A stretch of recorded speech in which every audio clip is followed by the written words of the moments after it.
அனைவருக்கும் இனிய தமிழ் புத்தாண்டு நல்வாழ்த்துக்கள்ப்பா. ஹாய். இப்ப பாத்தீங்கன்னா நாங்க சொல்லுங்க வணக்கம் உறவுகளை விட்டியா அது ஸ்கிரிப்ட் மாதிரி சொல்வீங்க. வணக்கம் உறவுகளே. நாளைக்கு பாத்தீங்கன்னா தமிழ் நியூ இயர்ப்பா, அதனால சில பொருட்கள் வாங்க வேண்டியது இருக்கு. அதுக்குதான் நாங்க மார்க்கெட் கிளம்புறோம். நானும் என் பொண்ணு இப்ப ஒன்னா சேர்ந்து மார்க்கெட் போக போறோம்.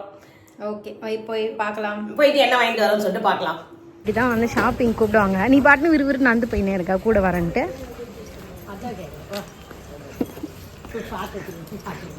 இதுல வர சின்ன குழந்தைங்க மாதிரி 10 வாட்டி மனப்பாடம் பண்ணின்னு போறது என்ன வாங்கணும்னு.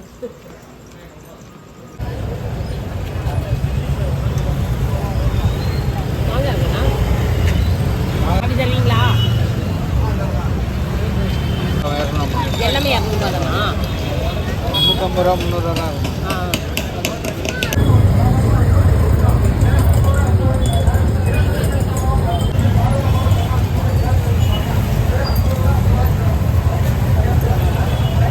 இந்த அம்மாங்க கூடலாம் இதுதான் கடைக்கே போகக்கூடாது. தனியாக விட்டு அவங்க ஒரு கடைக்கு போயிட்டு வரேன்னு என்னை வீட்டுக்கு அமுச்சு விட்றாங்க. நான் மட்டும் இந்த பேக்கை தூக்கிட்டு நடந்து வந்துட்டு இருக்கேன். மார்க்கெட் போயிட்டு வந்துட்டேங்க. எல்லாம் பாத்தீங்கன்னா ஓவர் ரேட்டு. ஏதோ நம்மளுக்கு நாளைக்கு என்ன தேவையோ அதை மட்டும் தான் நாங்க வாங்கிட்டு வந்திருக்கோம். பாத்தீங்கன்னா முக்கியமா மகாலட்சுமிக்கு தேவை பூ வாங்கியாச்சு. அதுக்கப்புறம் வந்து பாத்தீங்கன்னா மெயினே நம்மளுக்கு கல்லுப்பு தான்ப்பா. இதுதான் வாங்கிட்டு வரணும். எந்த பொருள் வைக்கிறோமோ இல்லையோ இந்த கல்லுப்பு வாங்கிட்டு வரணும். அதனால கல்லுப்பு வாங்கியாச்சு புதுசா. ஆல்ரெடி இருந்தாலும் இன்னைக்கு வாங்கி வச்சுக்கணும் நாளைக்கு பாக்குறதுக்கு. நாளைக்கு கூட காலையில வாங்கலாம். ஆனா நைட்டு தான் இதை வாங்கி எல்லாம் செட் பண்ணி வச்சிடணும். பூஜை ரூம்ல வச்சுட்டு காலைல எழுந்து வந்த உடனே நம்ம முகம் கழுவிட்டு வந்து சாமி முகத்துல தான் இந்த முகத்துல தான் முழுகணும். அதுக்காக தான் அப்படியே 5 வெள்ளை பொருள் வைப்பாங்க. 5 வெள்ளை பொருள் வந்து அது வந்து சித்ரா என்னது அக்ஷய திதிக்கு சித்ரா பாவே சித்ரா கமலா அக்ஷய திதி அன்னைக்கு வைப்பாங்க. இந்த ரெண்டுமே உன்னுடையது. நான் வந்து முல்தானி மெட்டி ஃபேஸ் பேக் போடுறதுக்கு முல்தானி மெட்டியும் அதுக்கப்புறம் ரோஸ் பவுடரும் வாங்கினேன். ஒரு தேங்காய் ஒரு வீக்கலாம் தேங்காய் வாங்கிட்டேன். அதுக்கப்புறம் பாத்தீங்கன்னா அப்பா பழ விலை கேட்டீங்கன்னா அதுதாங்க ஓவர் ரேட்டு. இன்னைக்கு எல்லாருமே அது ஏதோ கனி வாங்கணும் நீட்டாங்களா. இங்க பாருங்க அதெல்லாம் ஓகே, நீ பண்ணது சொல்லு. அதாவது 2 பழம் கொடுத்தாங்க. இல்ல மாம்பழம் பாத்தீங்கன்னா ஊரல்ல அவ்வளவு சீப் ஆயிடுச்சுங்க. இங்க சென்னையில மட்டும் பாருங்களேன் 1 கிலோ வந்து 200 ரூபாய். இந்த 2 பழம் 100 ரூபாய் அவரு கொடுத்தாரு. இந்த ஒரு சொலையா என்னை ஏமாத்திட்டாங்க. நான் போன உடனே இமேஜினேஷன் எனக்கு வேற. நான் இது வரைக்கும் மார்க்கெட் போனது இல்ல. எங்க ஹஸ்பண்ட் தான் வாங்கிட்டு வந்து கொடுப்பாங்க. இங்க பாருங்க இதுதான் பலாப்பழம்.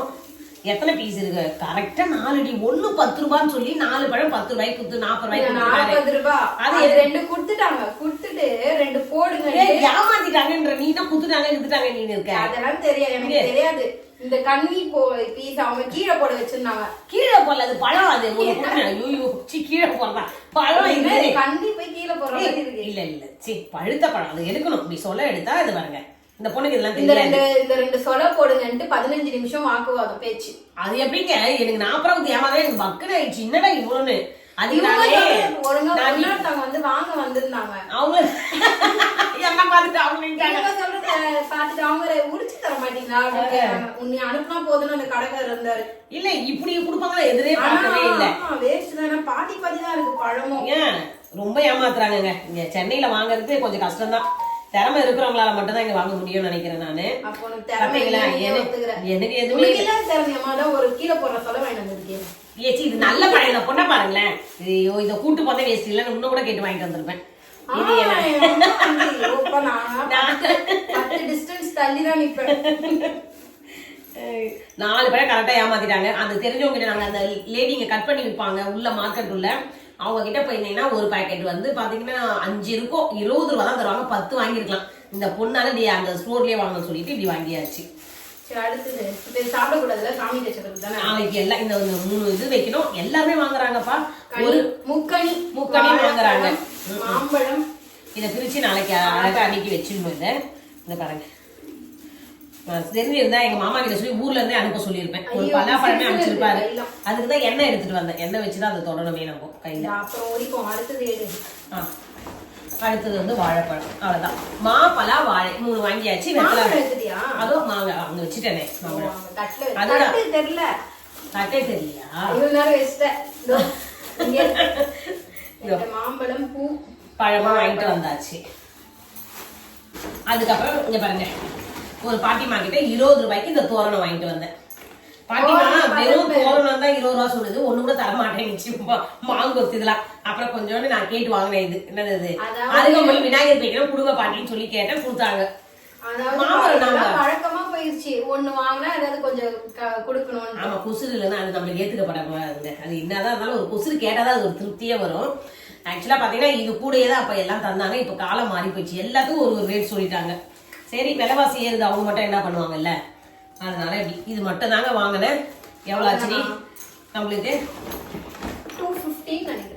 நீ 150 அங்க இது பண்ண, நான் 200 மேல எடுத்துட்டு வந்தேன். 350 380 வந்து அவ்வளவுதான். இந்த 20 ரூபா சேர்த்து 380. இவ்வளவு சீக்கிரம் இந்த 380 இந்த ஐட்டம் வாங்கிட்டு வந்தாச்சு. இது எல்லாமே இப்போ வந்து ரெடி பண்ணிட்டு 12 மணிக்கு மேலதான் 12 o'clock ரெடியா வச்சிருவேன் இதெல்லாம் பாக்குறதுக்கு. இந்த வீலாக் அப்படியே கண்டினியூ ஆகுது. நேற்று நைட்டே வந்து எல்லாமே எடுத்து வச்சுட்டு போயிட்டோம். நம்ம பிரகாசமா உட்காந்துன்னு இருக்க எல்லாம் வந்தவன் இந்த நம்ம விசுக்கணி பார்க்கலாம் வாங்க. கனி பாக்குறது இதுதான் நம்ம வீட்டுல ரெடி பண்ணி வச்சிருக்கிறது. நேத்து வாங்கிட்டு வந்ததெல்லாம் எக்ஸ்பிளைன் பண்ண. அங்க பாரு மூஞ்சி தெரியுது இல்ல, கரெக்டா கண்ணாடி தெரியணும், முகத்துல தெரியணும். அந்த மாதிரி இந்த காயின்லாம் தெரியணும். அது கொஞ்சம் கூட பெரிய கண்ணாடியா இருந்தா நல்லா இருக்கும். எது எதிரொலிக்குதோ அது வந்து நம்மளுக்கு பெருகிட்டே இருக்கும், ரிஃப்ளெக்ஷன் மாதிரி. அதுதான் இந்த முக்கணி வந்து நம்ம எப்பவுமே சந்தோஷமா இருக்கிறத குறிக்கிறது. வெள்ளி, சக்கரை, காசு இது எல்லாமே இருந்தாலே நம்ம சந்தோஷத்துக்கு அளவில்லை. அதனாலதான் இதெல்லாம் வருஷத்துல இந்த மாதிரி ஃபர்ஸ்ட் நாள் வச்சு பண்ணிட்டோம்னு வச்சுக்கேன், எல்லாமே நம்மளுக்கு கிடைக்கும்னு சொல்லிட்டு மனசுக்கு திருப்தி கிடைக்கும், சந்தோஷம் கிடைக்கும். அனைவருக்கும் இனிய தமிழ் புத்தாண்டு நல்வாழ்த்துக்கள்பா. வாழ்க வளமுடன், வளர்க செல்வமுடனும் நலமுடனும் வாழ்க. அப்புறம் வந்து பாத்தீங்கன்னா இந்த நாள் வந்து எங்களுக்கு ரொம்ப சந்தோஷமா போயிட்டு இருக்கு. உங்களுக்கு எப்படி இருக்குன்னு சொல்லுங்க. ஈவினிங் நாங்க கோவிலுக்கு தான் போலான்னு பிளான் பண்ணியிருக்கோம். உங்களுக்கு எல்லாம் இந்த ஃபர்ஸ்ட் நாள் எப்படி போகுதுன்னு சொல்லிட்டு, சித்திரை ஃபர்ஸ்ட் நாள் எப்படி போகுதுன்னு சொல்லிட்டு எனக்கு கமெண்ட்ஸ்ல சொல்லுங்க. திரும்பவும் உங்களுக்கு அனைவருக்கும் இனிய தமிழ் புத்தாண்டு நல்வாழ்த்துக்கள். நீங்க எல்லாரும் நல்லா இருக்கும், வாழ்க்கையில உங்க நினைச்ச காரியங்கள் எல்லாம் வெற்றியடைய நான் கடன்கிட்ட பிரார்த்திக்கிறேன் கோவில்ல. ஓகே, பாய்.